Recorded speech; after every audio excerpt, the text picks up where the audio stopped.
Hello tout le monde, c'est Super Green. En attendant la réouverture des salles de cinéma, je vous propose mon petit top de mes films d'Albert Dupontel préférés, et c'est ce qu'on va voir aujourd'hui dans les films du vendredi, Top Film Dupontel.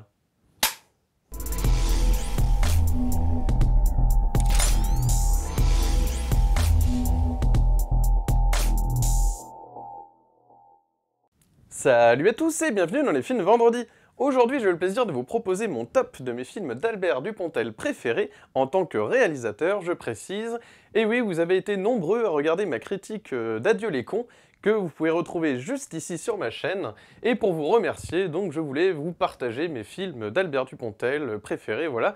Alors on va évidemment passer en revue tous les films, hein. Donc il y a 7 longs métrages, je ne compte pas évidemment le court métrage Désiré de 92, mais je l'évoquerai à un moment donné, ne vous inquiétez pas.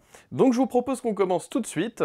Donc en 7e position, c'était vraiment pas facile de mettre celui que je préfère le moins parce que voilà, j'adore tous les films d'Albert Dupontel, mais voilà, il faut bien faire un classement. Et donc j'ai choisi Le Vilain. Et oui, pourtant c'est un très bon film, mais voilà, il faut bien faire un choix. Donc pourquoi Le Vilain en 7e position? Eh bien écoutez, je ne sais pas si vous connaissez, alors je vais vous faire un petit pitch quand même sur le film.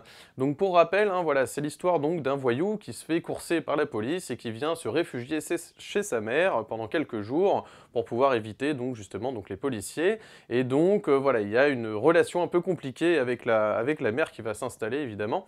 Et donc la mère est interprétée par Catherine Fro, voilà, donc il y a d'autres grands acteurs, hein. On a aussi Bernard Farcy qui fait aussi une apparition, on a évidemment Nicolas Marié dans le rôle du docteur. Alors c'est ce que je reproche un peu, c'est-à-dire que voilà, à un moment donné, la blague s'épuise un petit peu, je trouve que le dispositif du vilain, il marche très très bien en début de film, c'est très rythmé, il y a de course-poursuite, il y a un peu d'action au début, après le tout début où Dupontel, donc le vilain, débarque chez sa maman, au début voilà, il y a vraiment des dialogues qui font mouche, ça marche très très bien, et puis après, au bout d'un moment, en termes de rythme, ça commence à s'épuiser un peu à partir du moment où voilà, c'est un petit peu redondant, on est beaucoup dans la chambre en fait du vilain, et donc avec Nicolas Marié, le médecin, et en fait la blague elle dure très très longtemps, il y a voilà, donc il y a des bonnes choses, il y a des bons gags, l'histoire de la tortue qui, voilà, qui passe par-dessus la fenêtre.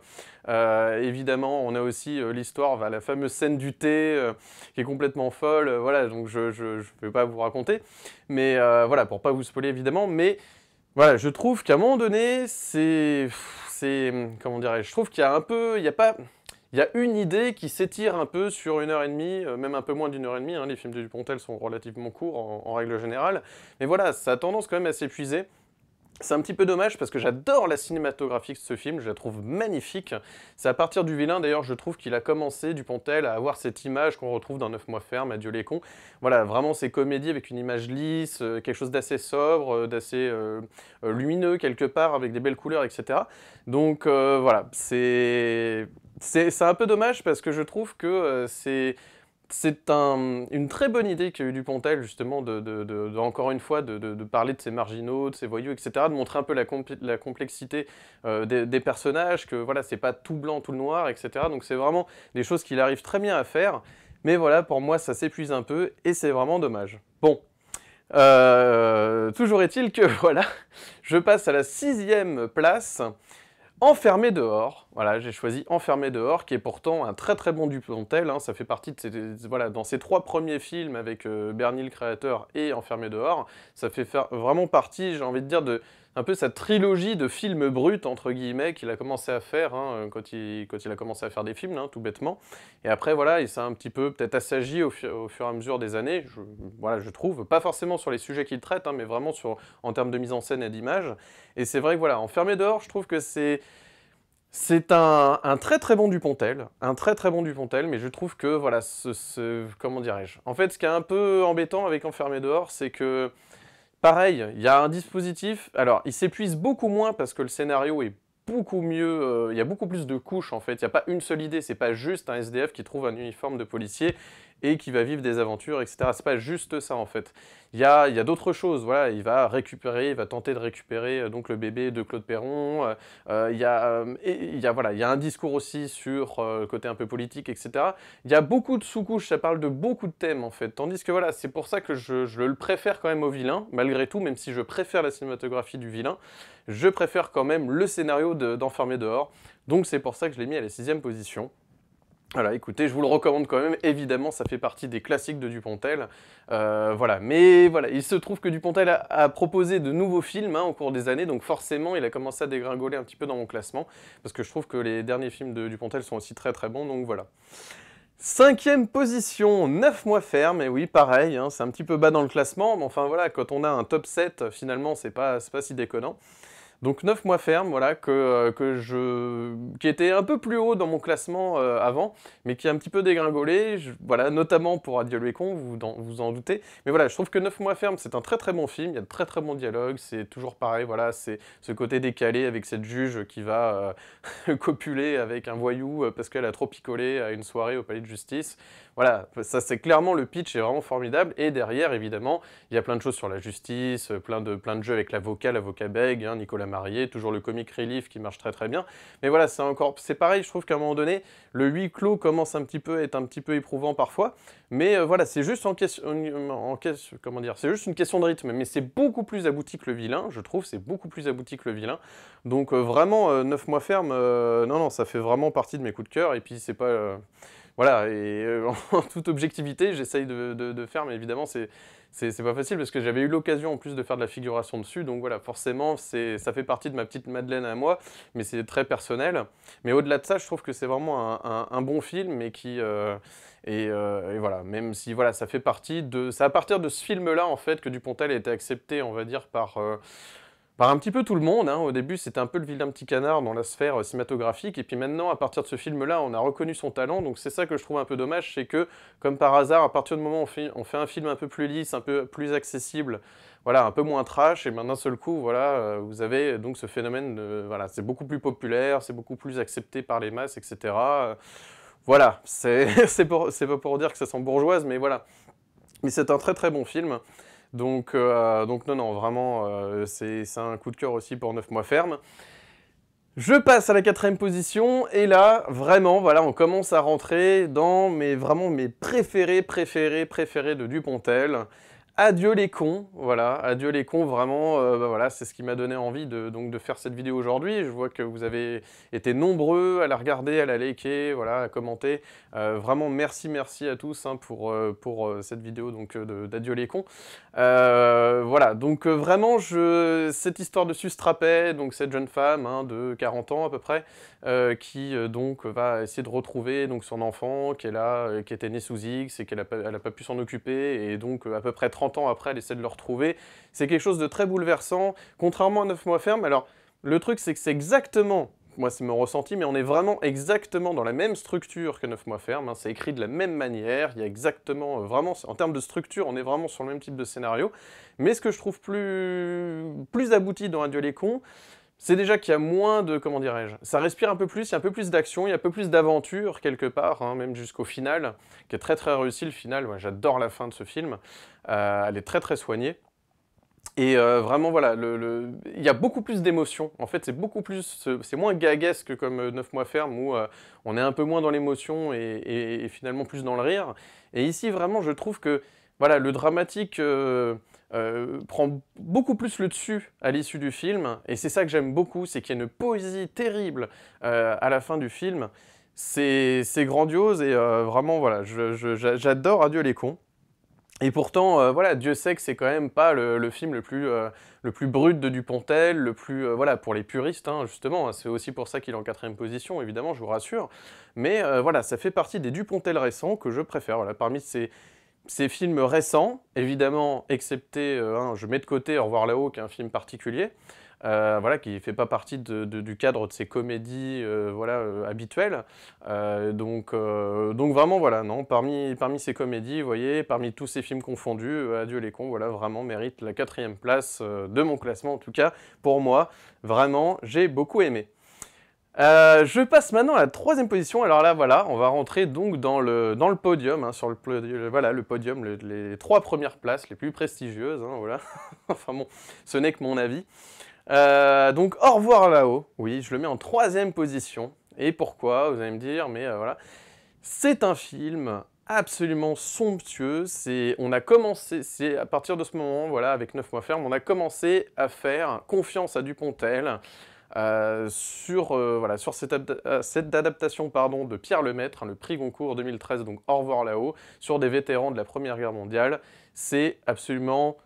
Enfin, c'est très inventif, évidemment, il y avait le matériau de base pardon, de Pierre Lemaitre qui était déjà très très riche, évidemment, mais Dupontel a réussi à injecter son style et sa patte, et ça j'adore, notamment avec voilà, la troupe de comédiens qui le suit depuis le départ, qu'il a réussi à caser à des endroits vraiment propices, vraiment il a réussi à mélanger un petit peu l'univers de Pierre Lemaitre avec le sien, et vraiment on arrive à voir un film de Dupontel à la fin et pas juste la mise en image du roman de Pierre Lemaitre.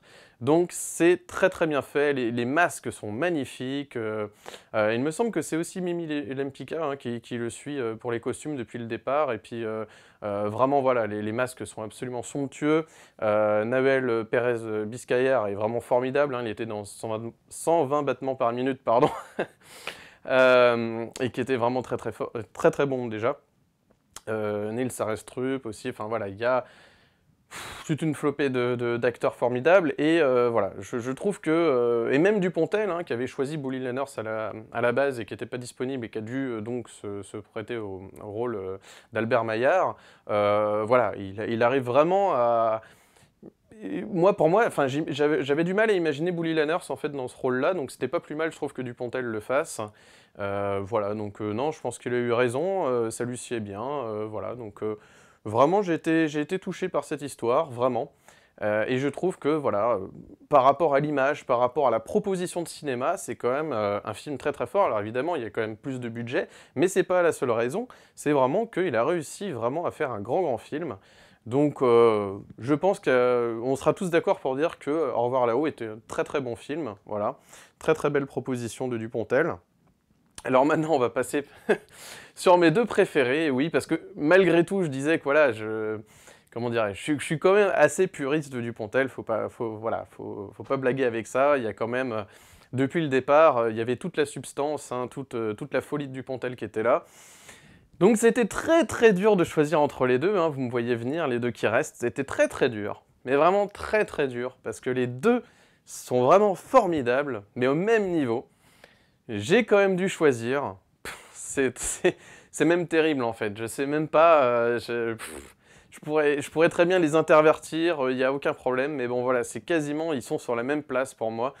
Mais bon, j'ai quand même choisi en deuxième position le créateur qui est vraiment génial donc sur ce dramaturge qui a oublié d'écrire sa pièce, et voilà, il est en panne d'inspiration, et donc il va s'apercevoir qu'en balançant des chats par-dessus la fenêtre, à travers la fenêtre, voilà, il va retrouver de l'inspiration, et en exécutant des gens aussi. Donc voilà, complètement absurde, complètement fou, et en même temps visuellement génial.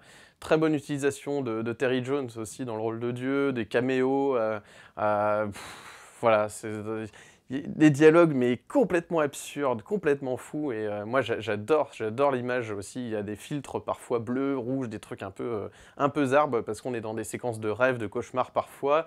On a aussi Dupontel en chevalier qui dézingue des gens, enfin c'est très très fou. Et j'adore, en fait, j'adore la dynamique du film, en fait. C'est-à-dire que, contrairement à ces films d'aujourd'hui, je trouve qu'on est vraiment... C'est très bête ce que je vais dire, mais voilà, on est sur quelque chose comment dire, de plus cauchemardesque. Il y a une image beaucoup plus grasse, en fait, beaucoup moins solaire, et j'aime bien, parce qu'il y a ce côté où c'est absurde, c'est décalé, et en même temps c'est un film un peu noir, un peu sombre. J'aime bien un peu ce qu'il y avait, ce cynisme en fait très très fort qu'il y avait dans ces premiers films, et cette image un peu, voilà, un peu crade, pas toute lisse, voilà, j'aimais beaucoup cette ambiance, et c'est pour ça d'ailleurs que je trouve que Le Créateur est un film qui finalement se voit très bien en DVD, pas forcément en Blu-ray. En fait, ce que j'aime bien, c'est surtout sur ces derniers films, j'aime bien les voir en Blu-ray, mais par contre, voilà, vous me voyez venir, donc ces deux premiers films, je préfère les voir en DVD, en fait, parce que je trouve que ça s'y prête plus. Voilà, moi j'aime bien justement cette image un peu crade, j'aime pas que, voilà, si c'est trop lisse, si c'est trop propre, en gros, entre guillemets, dans ce cas-là, je préfère regarder ces nouveaux films. Voilà, c'est comme ça que je les apprécie plus en Blu-ray, mais les premiers, finalement, en DVD, ça passe très très bien. Donc voilà, et donc pour la petite info, donc dans le créateur, vous avez, dans les bonus du DVD, justement, je vous parle du DVD, vous avez donc le court-métrage Désiré de 92, hein, voilà, qui permettait à Dupontel à l'époque de s'essayer un petit peu aux techniques de cinéma, un peu à la Guilliam, hein, dans Brasil, voilà, hein, comme il le dit, il a voulu faire un peu son Brasil à lui. Voilà, donc c'est vraiment, voilà, j'adore cette histoire, je la trouve folle, parce que ça nous concerne tous, et en plus, Dupontel fait ça à une période où il en est à son deuxième film. Donc ça fait écho justement son personnage, en fait, c'est un peu lui qui se dit « mais alors qu'est-ce que je vais faire derrière Bernie ?» en gros. Et c'est ça que j'aime beaucoup, c'est cette difficulté de la deuxième œuvre, que ce soit pour des artistes en musique, que ce soit en peinture, n'importe quoi, mais la deuxième œuvre, c'est toujours voilà, quand vous avez fait un chef-d'œuvre, quand vous avez fait un grand film, ou que vous avez fait voilà, une grande pièce, qu'est-ce que vous faites derrière? Et c'est ça, et moi j'adore ce genre de sujet, je trouve que voilà, c'est une mise en abîme en fait du réalisateur qui se pose des questions sur comment faire un second film, en fait, derrière, hein, il y a vraiment un écho en fait avec ça, je trouve ça formidable. Donc voilà, le créateur en deuxième position. On arrive maintenant à la première position. Alors voilà, retour aux sources, hein, donc nous sommes en 1996. Albert Dupontel donc bah voilà, fait sa première proposition de long métrage après avoir proposé donc les Sales Histoires avec Michel Villermoz et également donc son sale spectacle, hein, qu'il a fait, qu'il a sorti donc le DVD, donc le sale DVD. Donc voilà, c'est Bernie, première position. Voilà, cet orphelin qui dézingue les gens à coups de pelle. Voilà, c'est un petit peu réducteur. Non, c'est un film brillant qui montre tous les travers de la société, vraiment avec un nez rouge, comme le dit si bien Dupontel, mais c'est exactement ça. Et il y a c'est brillant parce que, en réalité, ce personnage de Bernie est fascinant parce qu'il n'accepte pas la réalité en fait telle qu'elle est, c'est-à-dire que vraiment il a été abandonné et personne ne peut accepter en fait, personne n'accepterait justement bah, de se dire que voilà, qu'est-ce qu'on a mérité pour être balancé dans une poubelle à la naissance et de tout de même s'inventer des parents modèles c'est ça qui est bouleversant en fait. Évidemment, c'est beaucoup plus brut de décoffrage, c'est-à-dire que ça nécessite un recul supplémentaire, hein, contrairement à ces films d'aujourd'hui où évidemment on vous mâche un petit peu le travail finalement hein, pour la compréhension du sous-texte, etc. Et moi, ce que j'aimais bien dans ces premiers films, c'est justement ça vous laissait de la place, ça laissait de la place au spectateur pour de la réflexion et on vous montre les choses brutes de décoffrage, quoi. Voilà, du cinéma brut. C'était vraiment des belles propositions. Alors vraiment, en termes d'image, on était sur quelque chose qui était parfois un peu de l'ordre du found footage, hein. C'était pas très propre, voilà, c'est pas une image qui est clean, quoi, hein. Vraiment, c'est crade et tout, c'est fait exprès, et je trouve que justement, ça répond bien, en fait, ça fait écho vraiment au personnage, en fait. Et il y a des situations évidemment loufoques, des dialogues complètement absurdes et très bien trouvés. On a Eric Elmosnino aussi qui fait une petite apparition qui est vraiment géniale aussi. Roland Blanche, Hélène Vincent, qu'on adore retrouver aussi dans Enfermé dehors, dans les autres films de Dupontel et plein d'autres films. Vraiment, voilà, Bernie, ça reste, je pense que ça restera le film de Dupontel qu'il faut absolument voir.